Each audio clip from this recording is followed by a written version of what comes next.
On your mark, get set, go. That is the title of today's devotion. And we are on February 16th or day 47. And today's morning rinse, we start a brand new book, and this book is Deuteronomy. So your morning rinse today is Deuteronomy 1 through 3. Go ahead and read that now and come on back. The featured verse is Deuteronomy 1:7, the first part of verse 7, as well as verse 11. Turn and set your journey and go. Then it says, may the Lord, the God of your fathers, increase you 1,000-fold more than you are, and bless you just as he has promised you. So the book of Deuteronomy begins at the conclusion of the Israelites' 40-year journey in the wilderness, right before they entered into the promised land. And there's even a verse that says, you have walked around this mountain long enough. So they're at this place right here. And Moses gave this motivational speech that spurred them to make that final lap and cross the finish line into this land. And in his speech, Moses speaks over them 1,000-fold increase coupled with God's blessings. And when he talked about that 1,000-fold increase, it was more of you guys and your seed. I mean, he was thinking huge and how God was going to bless them. But that 1,000-fold increase, it just broadens my perspective even more. And the people had been camped on this mountain and on the brink of being participants of one of the most exciting stories in the Old Testament, right before when the Jericho walls came crashing down. And before, though, that this big event could happen, they had to get positioned for that final lap. And they had to get positioned also for their increase. You know, there's this popular saying that says, position before the opportunity. So we have to actually be ready for those opportunities. We have to position ourselves, and that's where they were at.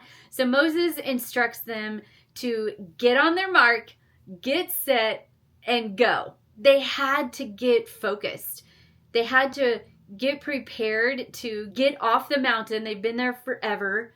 Redefine their position and see the end mark. See the vision that God had for them. I'm sure that they were pretty comfortable. They'd been living this life for a while, and yet Moses was trying to motivate them to get out of their comfort zone, to redefine really themselves and their position and find out more and to broaden their scope, to realize that here we are. God gives us purposes.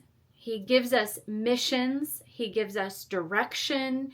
And he is waiting. He is ready to bless us abundantly for obeying him.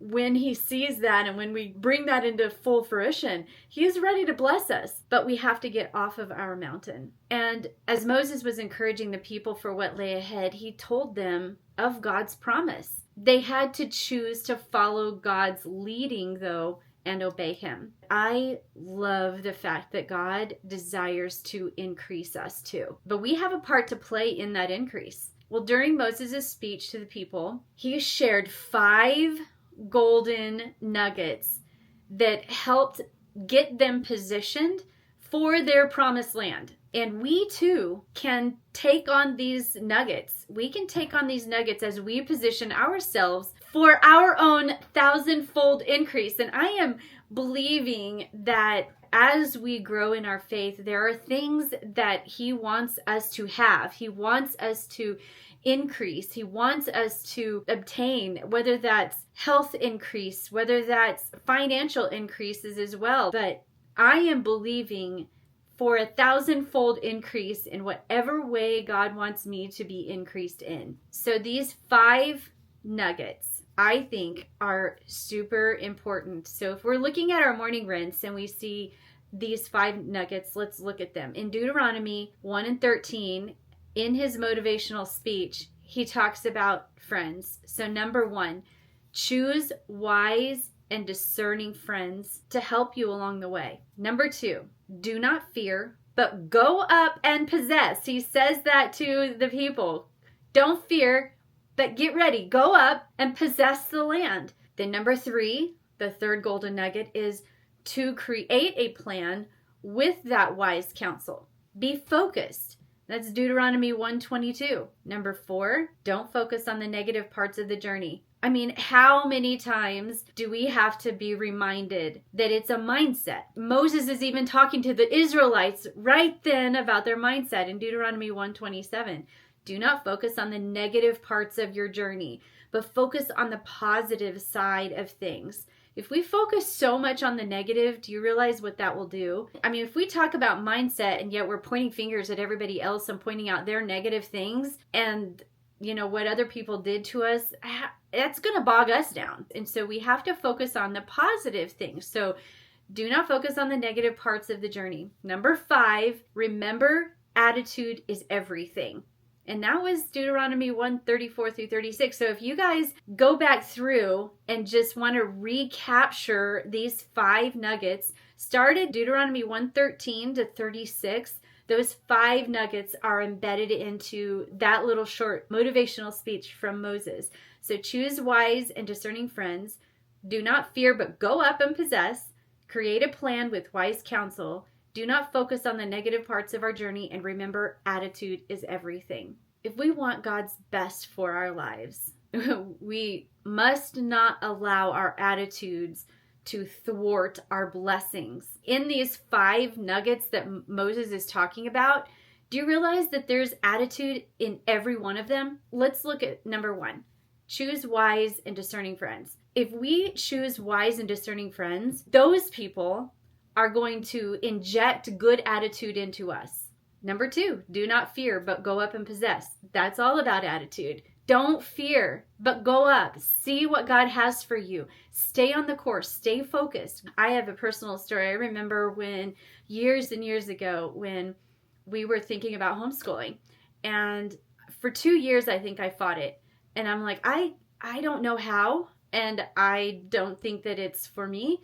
I'm afraid. It was fear. And yet I did it for 10 years. And it's a mindset where you just have to realize that, was I perfect? Absolutely not. Did I make a lot of mistakes? Absolutely yes.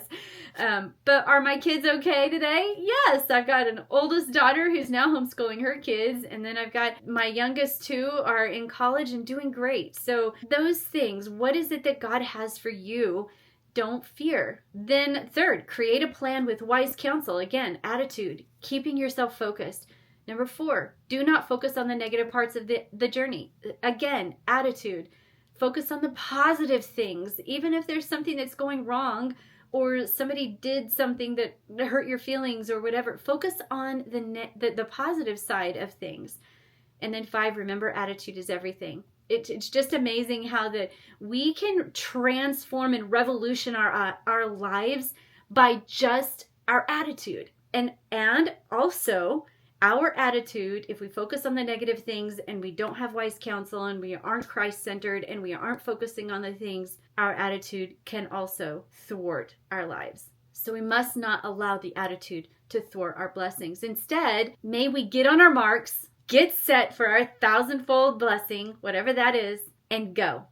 Go towards our promised land, letting God lead us every step of the way. So today's challenge to dig deeper is I want you to review those 5 nuggets again, and maybe even just reread the morning rinse where those scriptures are talking about, where Moses is giving those motivational speeches right before they are going out. Review them and ask God to try and reveal if there's any step of those, like any of those 5 steps, that need to just be slightly adjusted. Maybe you have a tendency to point out the negative parts of your life, your daily, oh my goodness, instead of going through your day and working really hard, you focus on maybe something that went wrong. Or maybe you listened to some friends and it wasn't the wisest counsel and maybe they bring you down a little bit. Maybe you hang around with, a group of ladies that just like to gossip a little bit. It may be time to tone that friendship down. All of these things can make a difference, a big difference in our lives. But pray to God and ask you to get positioned. Ask Him to help you with that positioning. so that you are positioned for your promises and that blessing of 1,000-fold blessings that he has for you. So just review the 5 nuggets, ask him to reveal anything to you, and pray for him to position you for that 1,000-fold blessing that he has coming your way. And then tonight, when you pull out your journal and you're writing down and doing your evening reflection, write down what God showed you. And any adjustments that you made in your heart today, just ask him what he showed you about these 5 nuggets. Is there anything that you will do differently to position yourself for your promised land? If the Israelites were sitting on their mountain and they were comfortable and they did not get set, get ready, and go, where would they be at today? I mean, they chose to position themselves differently, and they chose to, I'm hoping that they chose to not grumble and complain, but position themselves for it. And this to me is so exciting. I mean, I don't know about you, but I just get so excited when I see stories like this in the Bible, and I see the end. I know what happens. Like, the Jericho walls come down next, and they start to take some of the land that God promised them, and they start to build their community in the promised land that God had for them. I'm excited about the book of Deuteronomy, and if you have not yet read the book of Deuteronomy, I'm super excited for you. This whole journey, I'm already setting foot into the book of Deuteronomy with large expectations for you and for me and for all of us who are walking through the Bible alphabetically, because let's get through Deuteronomy, and I hope that this book excites you as much as it excites. I hope that today's devotion was encouraging to you. I hope that it gave you some hope. I hope that it excited you as well because of what God has for your life. And so I'm believing that for all of us. And I'm believing for attitude adjustments, and I'm believing for us to get on our marks, get set, and go today towards our promised land. If you haven't gotten the devotion yet, the devotional book is in my show notes. There's a link in there, and if you're watching online, this is what it looks like. And I also have a companion journal, so be sure and pick up both of those, or if you have your own journal, then just use your own. But whatever way you can, let's continue to read the Bible through and make this an action-driven devotional where you are applying the truths to your own life every single day. And I look forward to seeing you tomorrow. So until then, keep rinsing, reflecting, and repeating.